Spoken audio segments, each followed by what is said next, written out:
Right, hello everyone. I want to make a quick response to a comment left on my previous video in which I've started reading the Mahabharata, an ancient Indian epic, and I've started talking about it.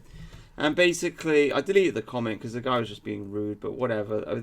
The guy was saying that I'm somehow like all over the place because one minute I'm saying worship Odin, the next minute I'm saying follow this Indian religion. So let me try and make it really, really clear that there is no contradiction here, okay?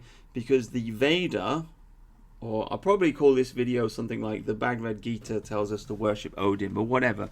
The ancient Vedic culture, the ancient Sanskrit Vedic culture of India, which was Aryan, which was white, this ancient original culture of the world encouraged people to worship their ancestors. This is why I say that we should worship Woden. There is no contradiction here.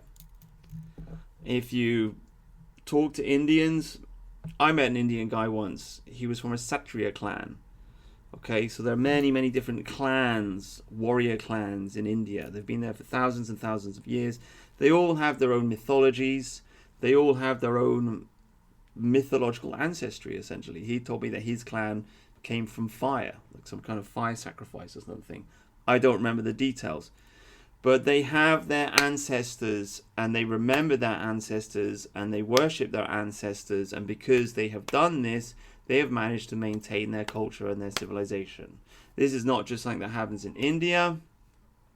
You see similar things in the Middle East, right? They have different tribes in the Middle East. Now, of course, Islam kind of washed over it all and destroyed the original mythological foundations of those tribes, but they are still quite tribal.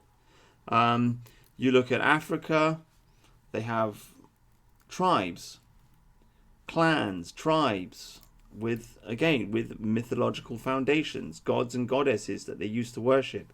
Many Africans have converted to Christianity or to Islam, and so I guess gradually it's getting phased out, but nonetheless the tribal culture is there, and these people have a strong sense of identity. They have a strong sense of who they are.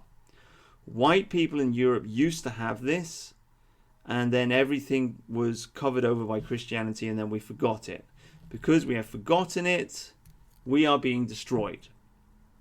So this is why I say, whether you are a Christian or an atheist or whatever it is you are, if you care about the white race, or specifically if you care about the English race, you should worship Woden. Why?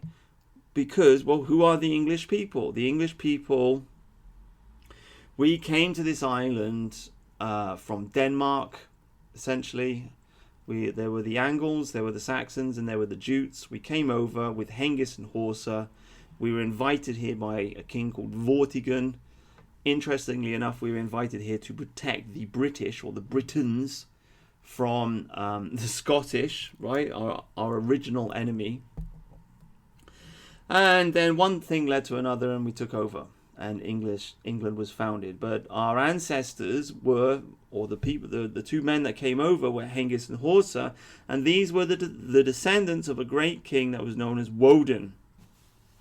So in my opinion, the mythological Odin is simply, what has happened is that a great ancestor has been turned into a god. Okay, so I'm not saying don't worship Odin as a god. I mean, there's a lot of things going on here. On the one hand, Odin is Woden, and Woden is Wednesday, and Wednesday is the day of Mercury. Okay, as in Monday is the day of the moon, Tuesday is the day of Mars, Wednesday is the day of Mercury, so on and so forth. So you could worship Odin as Mercury. You can have a deeper interpretation of who Odin is. But I don't personally believe in any of the stories. I don't personally believe that Odin is sitting in Valhalla or in Asgard, and that he's got two crows and a horse with 8 legs. I'm not trying to insult the stories. I think they're great stories. I think we should remember these stories and tell these stories. I don't think that they're real, though. Okay, some pagans do. That's fine. That's okay. That's up to you.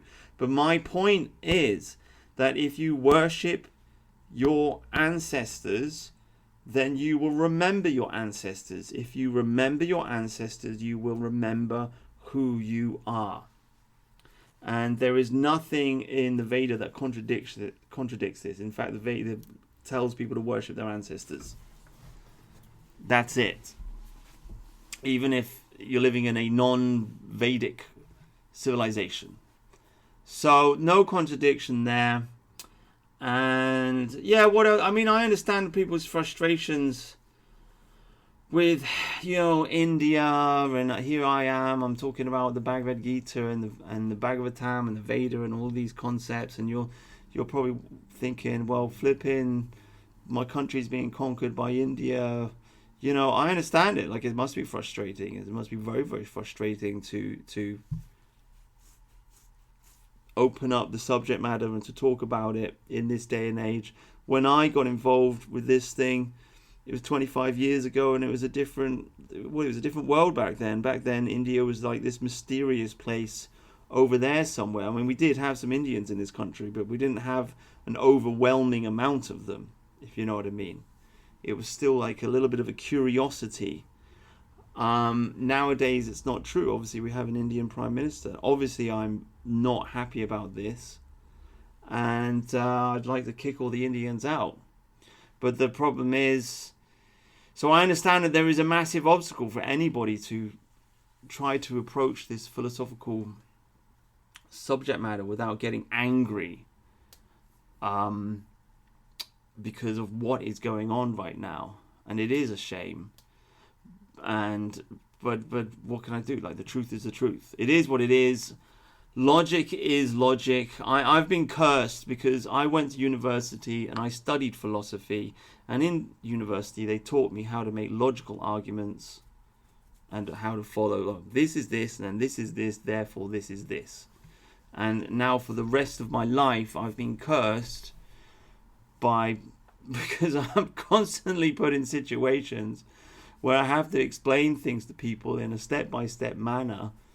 And most people, 90% of people, or 99% are just incapable of thinking in a rational manner. And that just is what it is. But the rational argument is very straightforward. If you believe in God, then you believe that God is the origin of everything. So everything in this world comes from Him, which means everything was in Him, which means language comes from God, which means God has the ability to speak. Therefore, He must be a personal God. He is not just an equation in the sky. He is not a mathematical formula.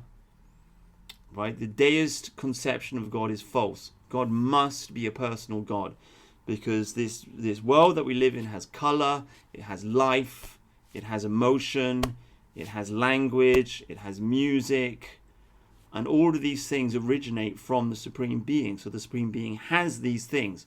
Therefore, God must be a person. He must have a name. He must have a form. And so the question comes, well, what does He look like? Right? And Christianity is not telling us this. Islam is not telling us this. Judaism is not telling us this. Buddhism is not telling us this. The only religion on this world that tells us what God looks like is the ancient religion of the area of land that is now known as India. The ancient Vedic religion. And everybody knows that this is, the culture there is the most ancient people may disagree about that, but at least one of the most ancient civilizations on this world. So it makes sense. Like, if God loves everyone, if God exists, then He loves everyone, right? God is by definition benevolent. So He's going to want to tell everybody, right? He's not going to wait till 650 AD to tell everyone what's going on. No, He's going to tell everybody right at the beginning of history. And that's what He did. So all the answers are there in the world's most ancient religion. And maybe it seems alien to you and weird and different, and I understand it must be very, very, very difficult for any white man or woman to approach the Veda in this day and age, when we have an Indian Prime Minister And India, by the way, is just a lot more shit than it used to be. Like when I first went to India, we did not have this massive rape problem that they have now. A lot of this has come about because of the internet and because of pornography, essentially. A lot of just Indians just watching a lot of porn, and they can't digest it. They don't have the brain power to assimilate it, if you know what I mean. So it just makes them go crazy. Anyway, I can understand people being like disgusted by India today. I mean, what do you want me to do, guys? I'm stuck between a rock and a hard place here. You know? The truth is the truth. If there is a God, then he must look like something. He must have a name. Therefore, the question comes, well, what does he look like? The only religion that is giving me the answer to this question is the Vedic religion. That's why I follow it. You know, and then once you start to study it, then it all opens up and it all makes sense. And that's it. So, basically, the Bhagavad Gita says that we should worship Woden. So it's I don't really expect anybody to understand what I'm saying. I'm just sitting here on the internet screaming into the abyss, basically. Anyway, thank you very much for listening. God bless.